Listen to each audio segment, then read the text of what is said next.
6 mana. I'm not stupid.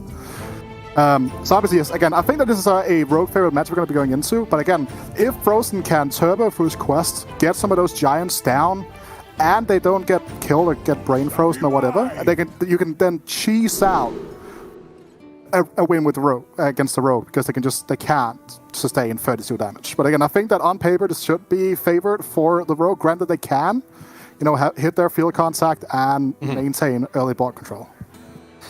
Yeah, I think that the threat-heavy list that Fr0zen's running, as opposed to the more draw-heavy with Rune Myth or Rod, in my opinion, does have like a higher upside in the matchup, because sometimes you can just stick an early threat like in a Netheron, and if it doesn't get dealt with, the rogue has to play inefficiently to try and survive, and thus delaying their draw and delaying their combo.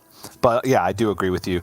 And Cold Neophyte can also delay some things, especially if you can kind of cater or make your raised deads curated to just getting back multiple Neophytes to delay the draw turns. But killinallday already has a decent start. He's got the field contact in hand, just kind of missing the Octobot to kind of piece things together. But he's got some time to be able to do that.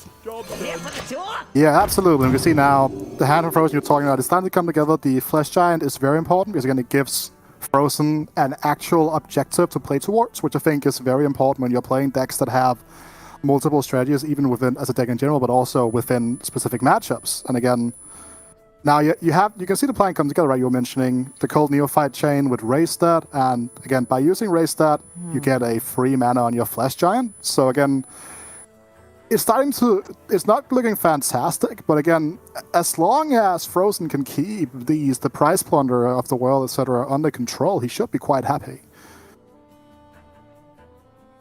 Yeah, we'll see what the next couple of draws are, if he's going to be able to get that Flesh Giant down pretty quickly. Does have the free hero power next turn, so has some flexibility in the turn. killinallday's got a tough turn here himself. He could go for like field contact, either field contact, shadow step to field contact to try and get a bigger draw chain next turn, or like field contact coin Og Merchant.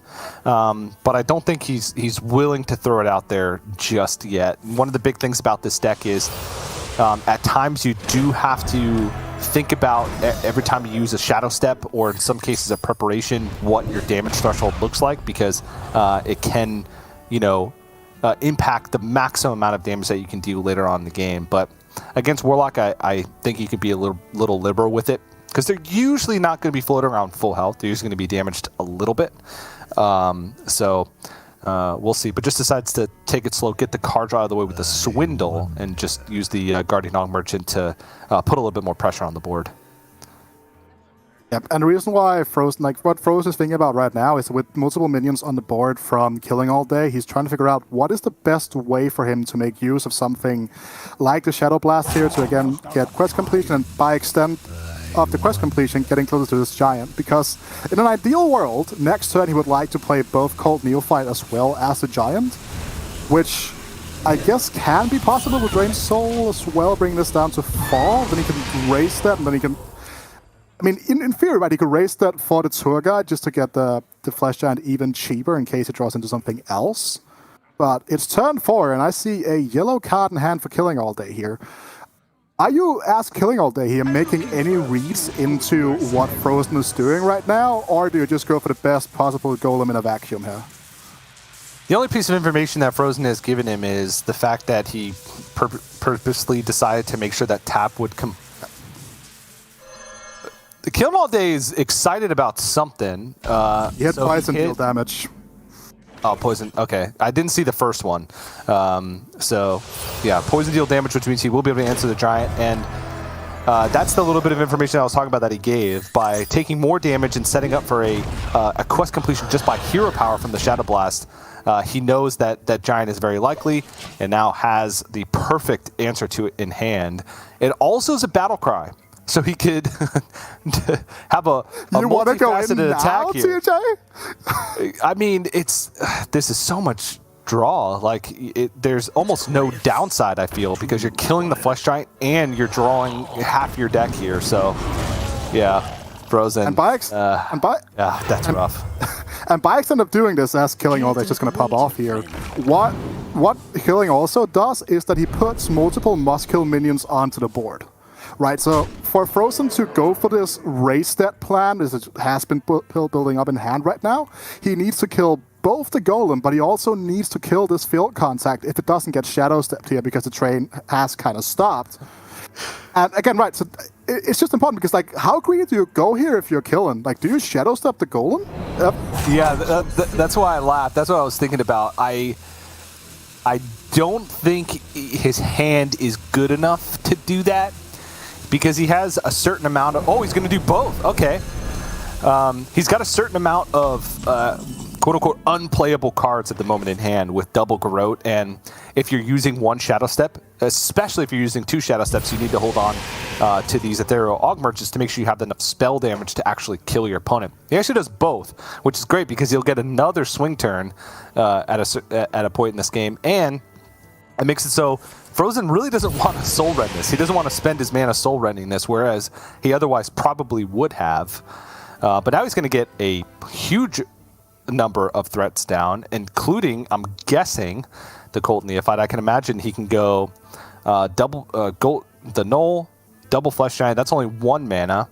Cult Neophyte, that'd be 3. He can touch and fit in a Tour Guide and a tap in that scenario, which clears the board, heals him, and develops a wide array of threats. Something that he also play around. And something that you also have to consider here is that he is actually on the final step of quest right now. This tab is going to bring in Timer 2 to his hand. But that was also something he had to ensure that we don't see something that we saw earlier on in Europe, where we end up overdrawing the quest reward. Not that it's super relevant in this matchup, but it does give Fr0zen a potential secondary out should Killing's combo now fall flat on his face. But again, I like this line in general. It just sets up so nice that there's a lot of threats on the board. As well, right? This is just solid. And I also like the fact that he is sort of congo chaining a little bit, right? He has the ability to potentially swing twice with the Cult Neophyte. Does Octopod just allow Killing to kill Fr0zen here? I don't think it's a kill because the Cult Neophyte on the other side. Even if, you know, he was to like chain together multiple preps, the preps would cost 1. Or even with Octobot, the preps would cost 0. So I mean, it would be a rare possibility, but if he was able to like get a prep off the top, reduce that, and then go for it, something like that. But he will need at least another turn. No Flurry, which was probably the big one that Killing was looking for, because he would have been able to manipulate that into a world where these 2 8/8s probably could have gotten Fr0zen here, but. How adventurous are you feeling, TJ? Do you always just win the 50-50, or? Okay, hit a giant. No Shadow Steps left because he used both of them last turn, so he can't kill the other giant. The big question is, I think Killing's trying to do a quick card count, but realized that he's not really that close to the 8 to kill off the Flesh Giant, but finds Brain Freeze. That's nuts. And an important thing to note here, Fr0zen has used both his race stats. There is no way for him to hit significant threats besides drawing into them. Yeah, he can get the Baron Scavengers down here. Wouldn't play Tamsin, but again, like you mentioned, not really a viable win condition this matchup in most cases. Just because, you know, the game doesn't usually go that long unless you're turbo completing quests, which honestly Fr0zen has. All right. He does have double backfire in deck as well, and he's going to be destroying a lot of his deck, so maybe he can find, like, if the backfires aren't discarded from the Soul Rend, and he can, like, Tamsin. I don't know. It's very unlikely. Very unlikely. Yeah, so my thinking here was, do you ever just, like, burn 10 cards and then... and tap in and potentially hope that you hit the backfire, or would you like do it before? Do you do it after? Like, there are a lot of maps that you could kind of do that. Burns. That was 1 backfire down. You've lost both. You lost both. Okay. It just hasn't shown up. Yeah, there it is. Yeah. All right. It's I didn't There's see that because of his that's what's left. So he does have Battlemaster left, and that does represent lethal if it's drawn. So Killen should know this. He didn't see Battlemaster left, so it's either in hand or it's a 50-50 next turn whether he takes off the top. So from Killen's perspective, it's very likely that Battlemaster is present in some form or another. So he's got to really think this through, but doesn't have field contact, and he doesn't have the mana to go like Shroud. I guess he could go 2-mana Shroud if he hits field contact and Octobot. Okay, he hit exactly field contact Octobot, but still doesn't have the mana to be able to do both. Oh! Choose your pick of the little TJ. What? Clarity or That's insane! That is insane! I mean, imagine being Fr0zen right now. You're this close to taking a win in an unfavored matchup, and killing just rips both Flurry and Cold off of a Watt Thief.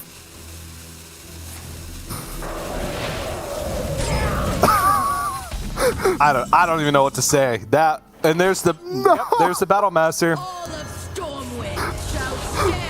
Oh, it's real disaster hours. Yeah, I mean at this point, Fr0zen's just got to heal, but he should know that he is incredibly dead. Last 4 cards for killinallday were Penflinger, Prep, Guardian Og Merchant, Secret Passage. So very dumpable cards. Also just easy ways to cycle through the last bit of stuff. And it's a nice easy break point here because it's 3 times 8, 24. So he's got the damage and does have the mana to be able to get the last 3 draws, which he needs from the field contact to guarantee the Garobleeds pulled out of the deck. Yeah, and I think an important thing that we need to talk about here is that if I have read this correctly, Killing banned the Rogue in the first set, so this is one of those adaptations that's been made. I could be wrong. No, you're right. That's coming back to bite him a little bit here, right? Potentially. Well, the bans are exactly the same. Yeah, the bans are exactly the same. Yep, again, my notes, I flipped them around. Imagine being able to read your own notes, TJ. Have you ever Imagine thought about that? Imagine, dude. Yeah. No, same bans this time around, but actually, and it's the same exact result in game number 1 as well. The Fr0zen queued Warlock in game number 1 of the first series that they played against each other. Killen queued Rogue, and Killen won with the Rogue. So if we're going to continue this trend of the series playing out exactly how it did in their first meeting, Fr0zen's going to counter here with the Control Warrior, which makes a lot of sense. And you said it, right? This is not the most favorable matchup for Fr0zen, but he did have a solid chance of winning that game. It had to be exactly a freeze from the Wand Thief, or I think he also had mana to be able to go like Ruined Orb and try and find a Flurry. So he had another like fringe out in that scenario. If he absolutely needed it, yeah, this was the turn. He spent 3 mana on the Cold, so he would have had mana to play Ruined Orb in a desperate situation to try and find Flurry. But it was just fitting that the Battlemaster was left in deck after Fr0zen pulled off the top right after the generated Cone of Cold was played. So, but I mean that game's behind him. Fr0zen, it's moving to the Control Warrior. There it is in all its glory. Beautiful. And this is very much Control Warrior and nothing. There is no finisher here. Like, so TJ, do you think that the Mutinous is going to come down this game? Hit a like what would the ideal Mutinous target even be in this matchup? Like a field contact, but even by the time you get to 7 mana, I mean, Mutinous, like both field contacts have been played pretty much in like the dream game for killinallday, right? So it'd probably be. I mean, it depends. If Shadow Steps have been used, Ethereal Og Merchant would probably be it. Because you don't care if they draw through their deck at that point, if they don't have enough spell damage to actually kill you. Whereas Field Contact, because Control Warrior's not going to kill you, you can just wait until you draw your deck and then get the spell damage. But the armor total is really what matters here. Killing All Day kind of needs to get some recurring minion damage, or just go really fast with his combo before Fr0zen can even find the armor gain tools that he needs.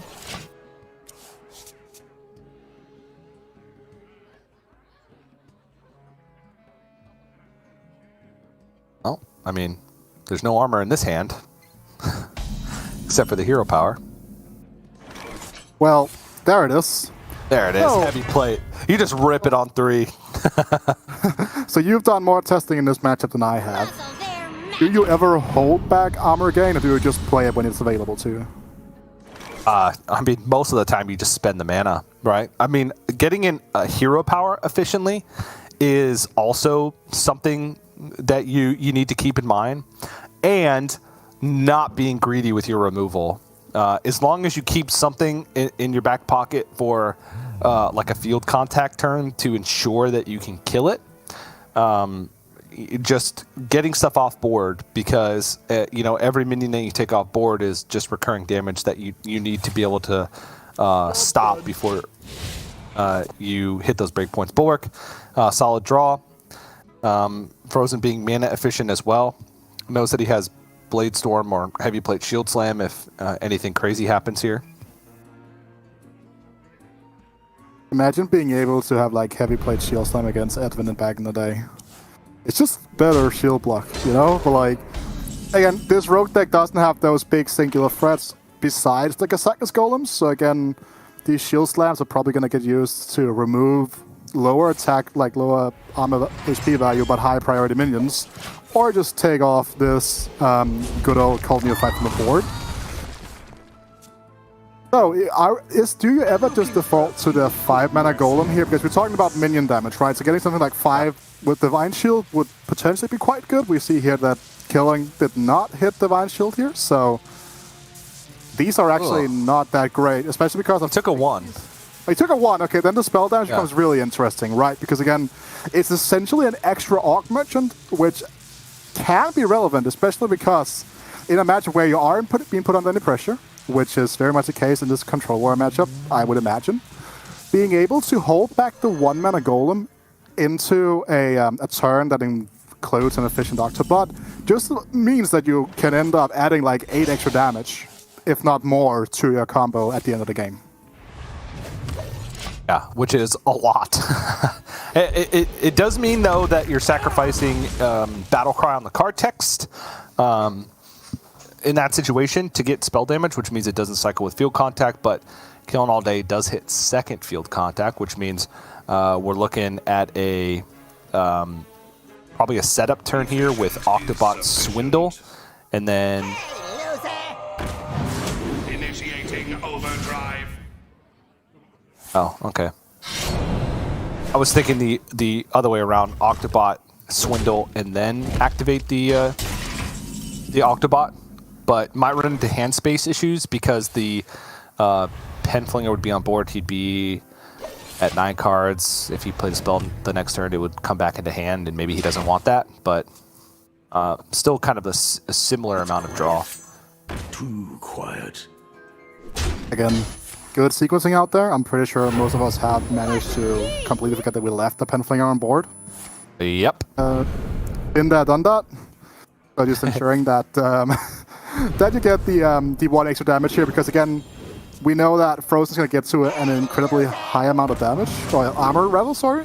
So every single point of damage actually might end up mattering in the long run. So we were talking about how you need to maximize minion damage and stuff like that. Do you ever prioritize something like a Mask of Cthulhu from the Wand Thieves in this matchup, or do you go for something that's a little bit more mana efficient? Like, do you always like just cycle in and burn?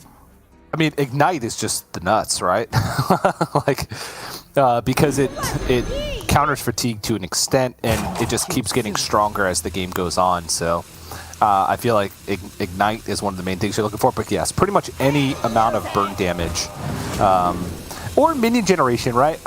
Like, even though it's incredibly expensive, if you realize that you probably aren't getting there with just your spell damage plus Garrotes, something like a Deep Freeze could be okay.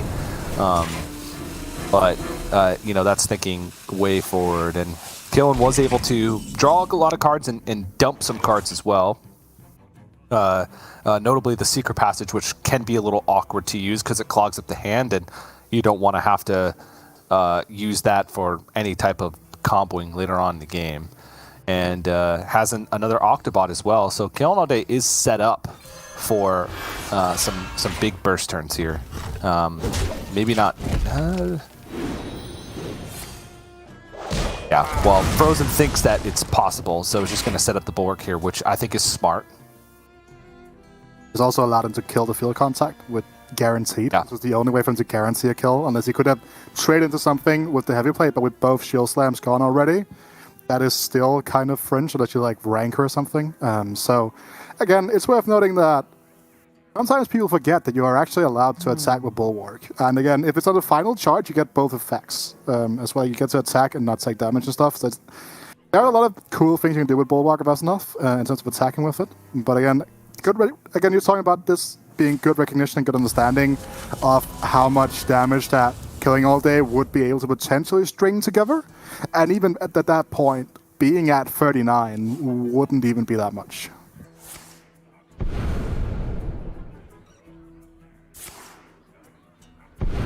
Alright, more cards dumped. More easily dumpable cards as well, and drawing the more expensive minions as well, like Foxy Fraud.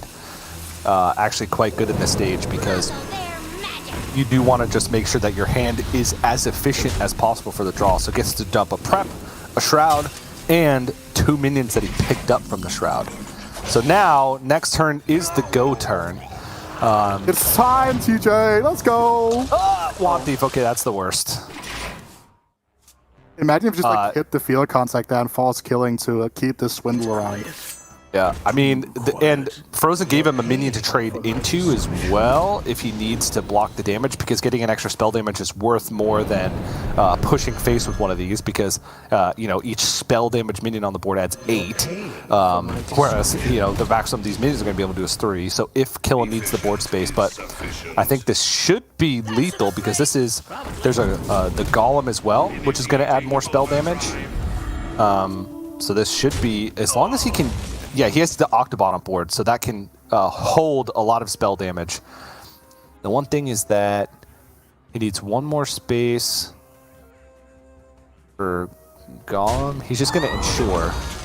This is 1, 2. Okay, going to kill off that one. Kill off that one. Finds the Shadow Step. That's another spell damage. Golem is another spell damage. And then, does he have one prep left in the deck? No, last card in the deck is Og Merchant. You're talking about 1 spell damage. Well, that is in fact 1 spell damage. Wait. Did he not leave enough mana for the second Garrote?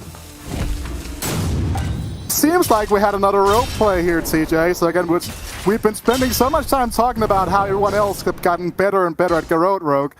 Well, seems like Killen might have been spaced out here.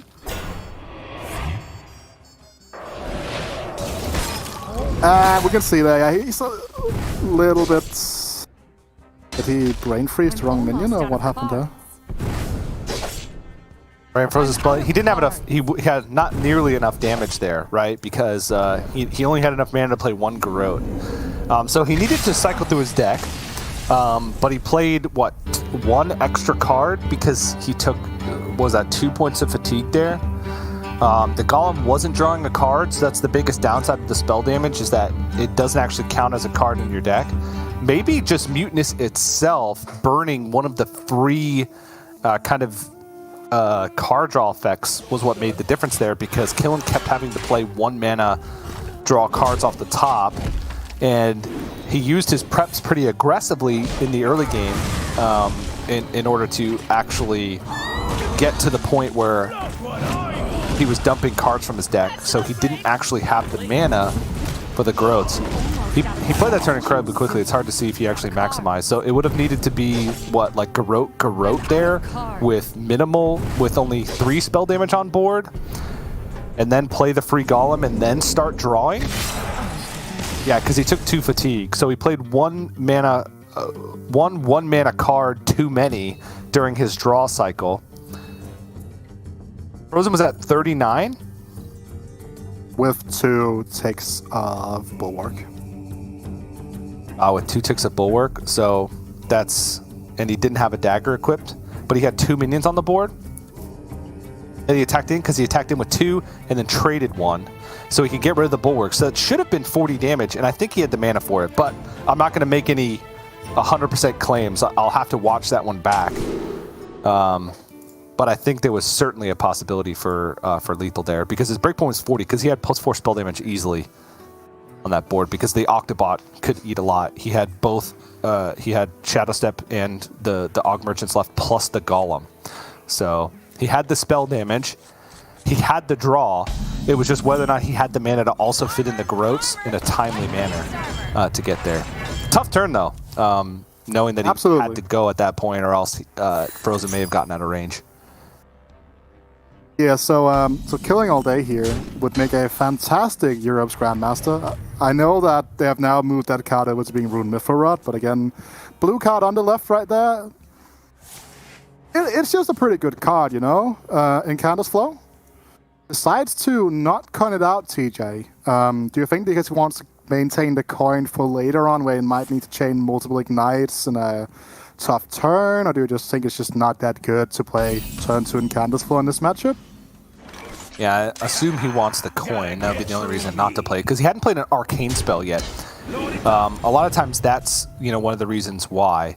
And he actually will be able to play the Incanter's Flow second here because he can go Ignite plus Brain Freeze, and that'll complete the first portion of the quest, and then go Incanter's Flow for his second quest line arcane spell, and then have the Arcanologist to pull Ice Spirit from the deck to be the second Frost spell.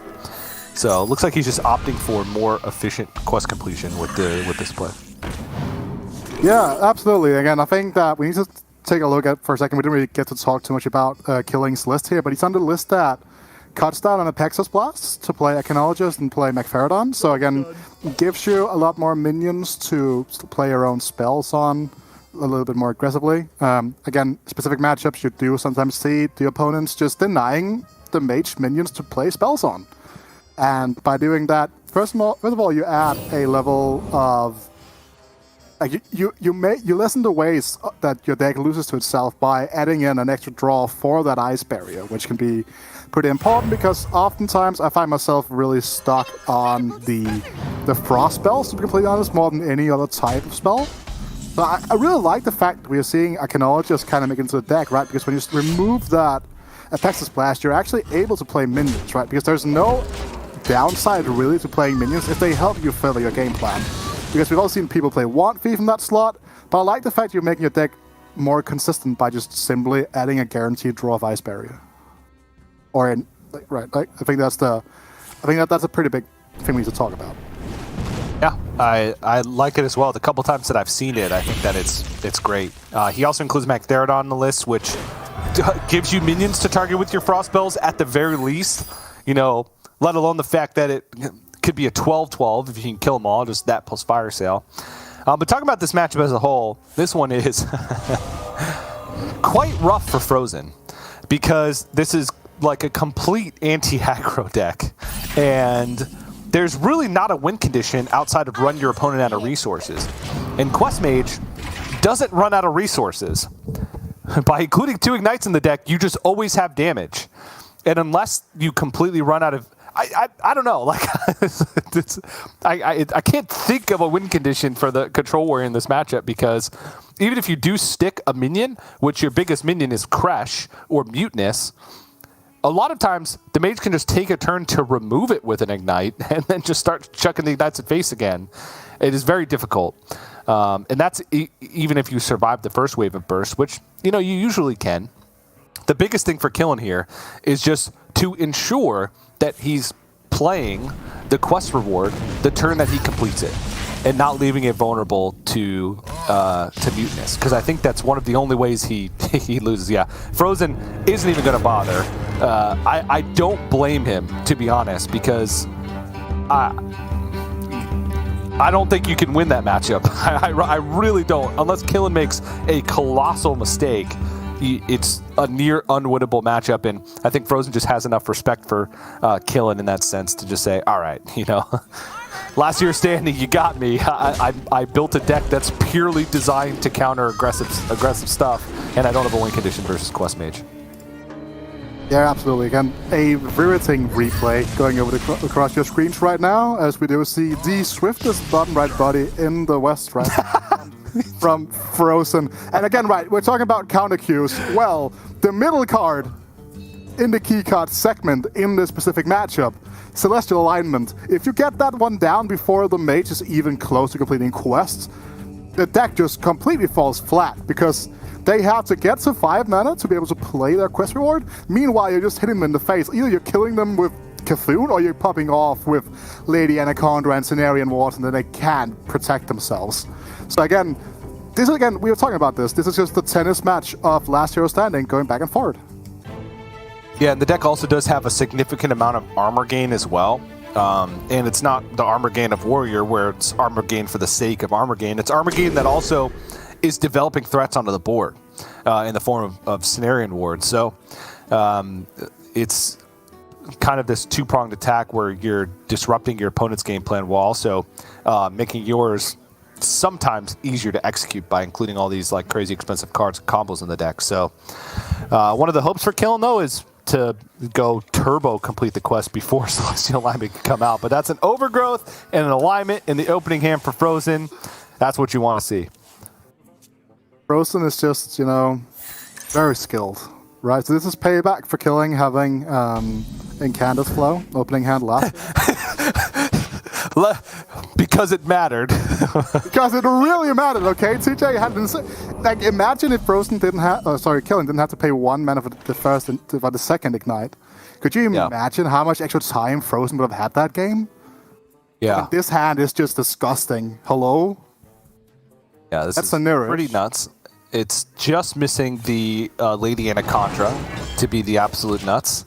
And maybe a way to get some, I guess, like second nourish, so you can get some initial mana crystals with Anaconda, and then the second nourish to draw some cards. But yeah, this is some good stuff here for Fr0zen. Absolutely goes for the coin overgrowth. That lines up with him being able to go for the Innovate Celestial Alignment next turn and just completely reset the game, right? And killing he's not even through the first part of it. Wait, do you just jam it? Do you just jam McFerrodon? Is that the win condition? Imagine Fr0zen just going all in the board, then McFerrodon just happens. Could you imagine? Do you just hold back McFerrodon Fire Cell?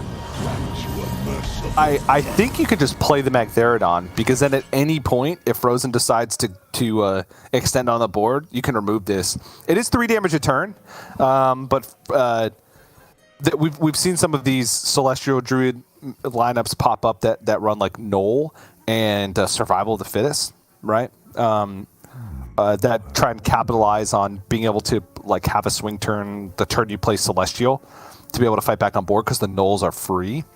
And having a lot of cheap minions and cheap stuff in the deck that you can buff up with Survival.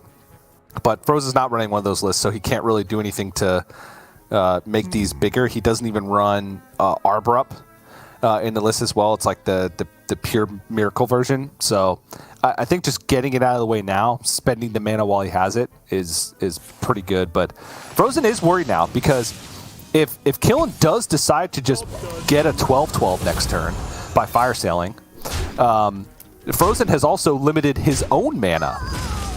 So he has less options to be able to deal with it. He doesn't have Mauve Cthulhu in hand.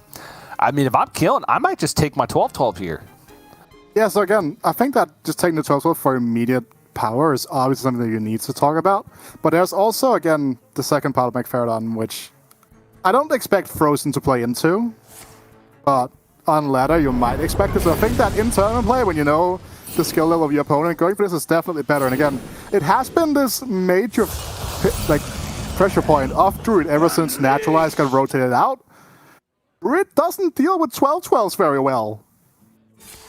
No. They deal with 12/12s by making their own 12/12s. Sometimes. You get a good feeling, TJ? About what? Oh, you didn't? No. Okay. There's no brute, so. Just go on stage and then levels drops and you just scream brute me, dude. Yeah, I could see that. I could definitely see that once we get line events back.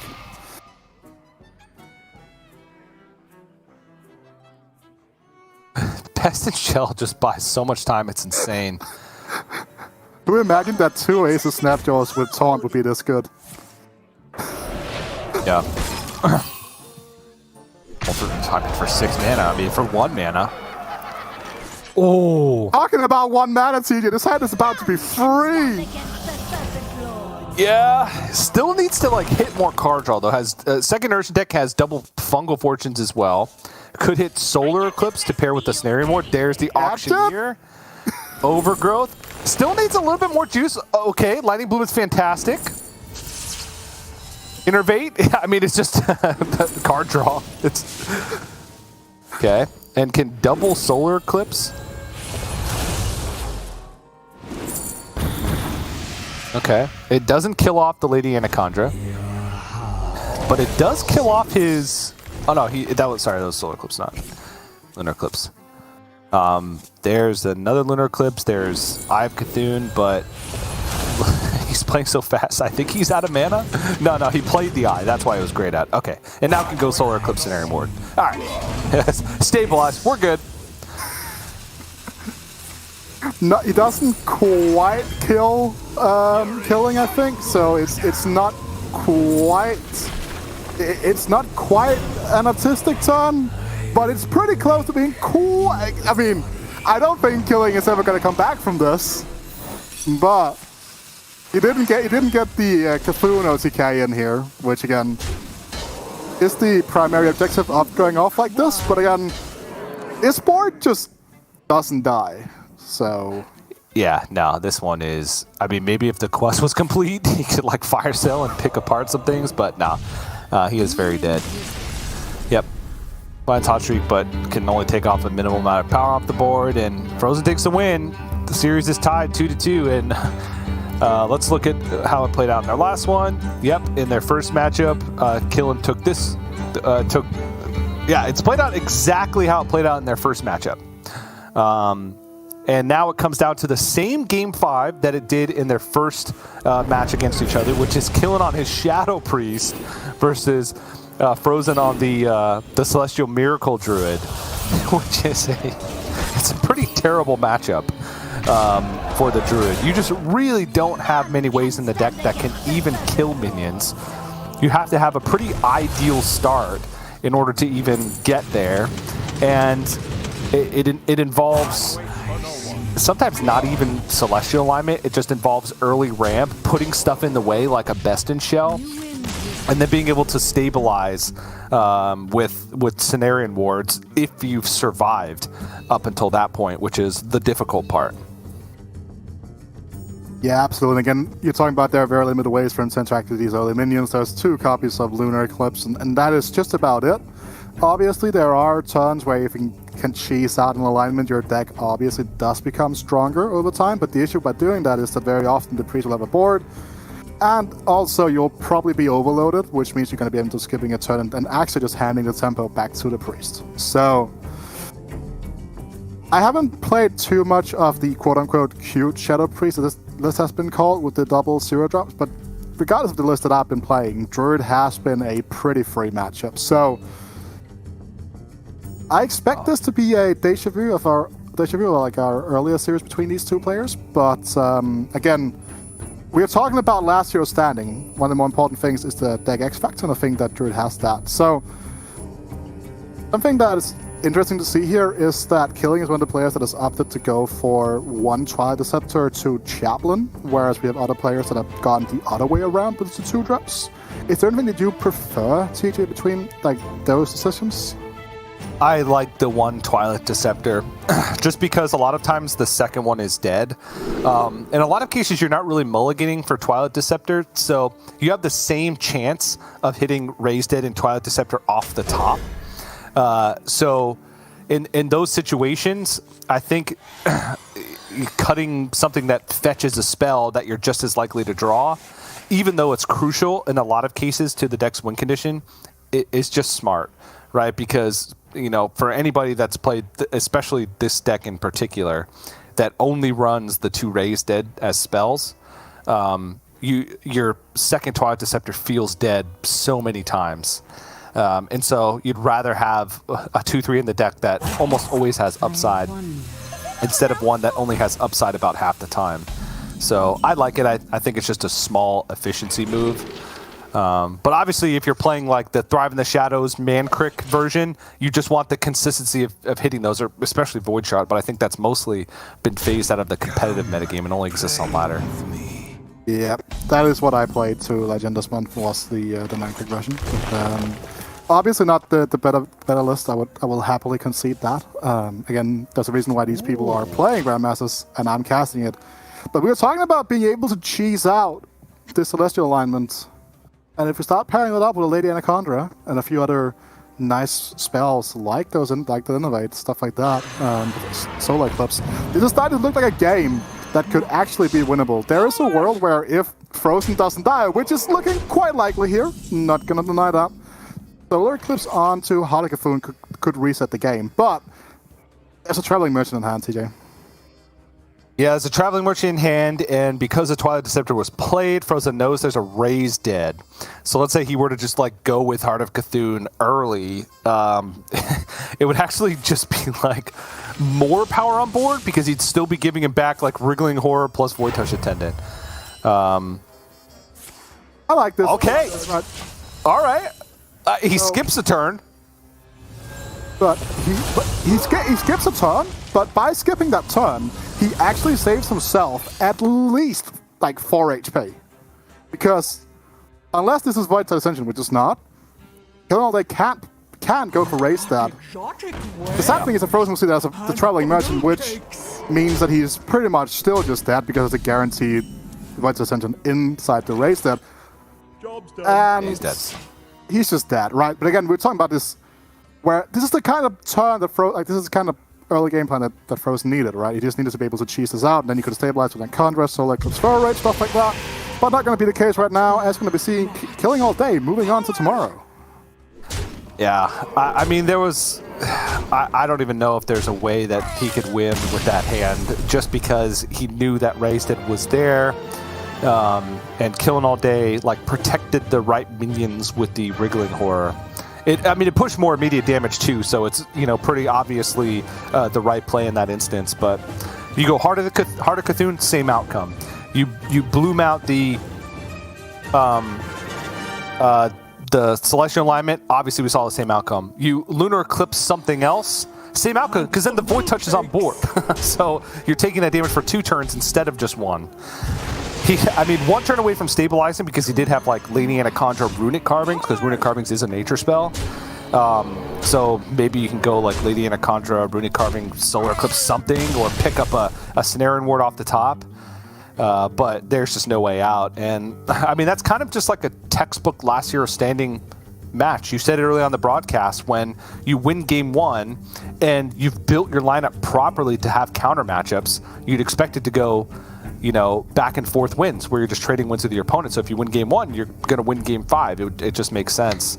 But yeah, it's pretty brutal for Fr0zen, though, to have to see 2 matchups pan out in the exact same fashion, where, the second 2 matches that he lost just felt like impossible matchups. It's got to feel bad. Yeah, exactly. And also because he was so close to actually getting that win in game 1, right? He was what? Yeah. It was a discover from a Wild Thief that ultimately took game 1 away from Fr0zen. So again, I don't necessarily think there's a lot of things about Fr0zen's play here. It's just, again, nature of the matchups, nature of the last year standing. But again, obviously, back to the drawing board for next week, where we're back to Conquest. But again, we have more Hearthstone last year standing coming up. So yeah, it's pretty rough. But Killing All Day will move on, and I like what his lineup contains.